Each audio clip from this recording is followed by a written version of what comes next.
At the entrance to the Savannah River's South Channel stands a unique little lighthouse with a big story to tell.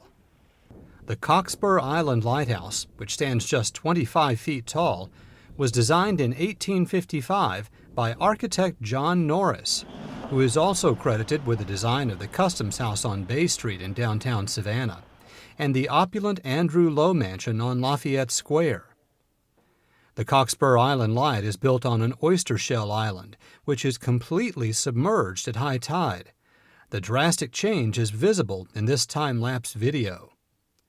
The eastern side of the lighthouse's base is shaped like a ship's bow, which provides protection from the waves that crash against the brick tower when the tide is high. By all rights, the Cockspur Island Lighthouse shouldn't even be here. It was directly in the line of fire when Union artillery on the north end of Tybee Island opened fire on Confederate-held Fort Pulaski.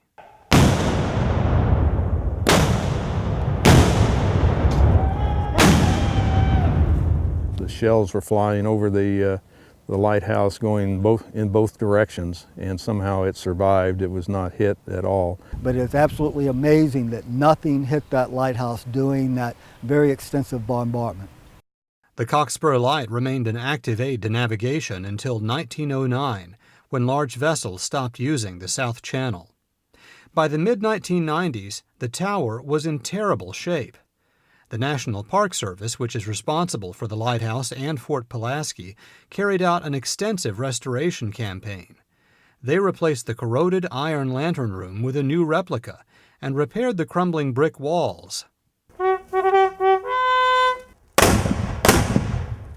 At a ceremony in 2007, the lantern was relit, but much work still remained to truly save the Cockspur Island Light. In 2013, the U.S. Army Corps of Engineers carried out a project to shore up the lighthouse.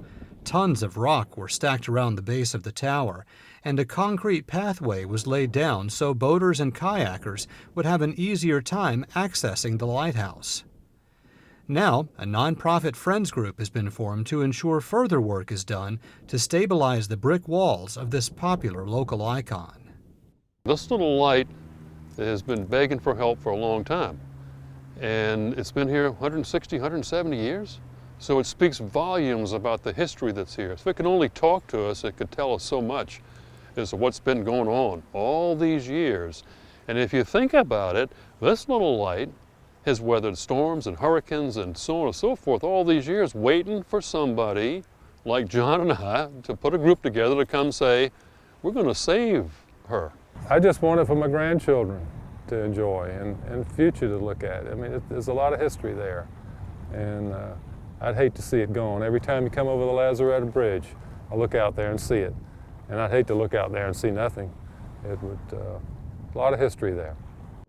For now, the little lighthouse with the big group of friends remains on watch, a symbol of all the history that has transpired here since the lantern was first lit more than a century and a half ago.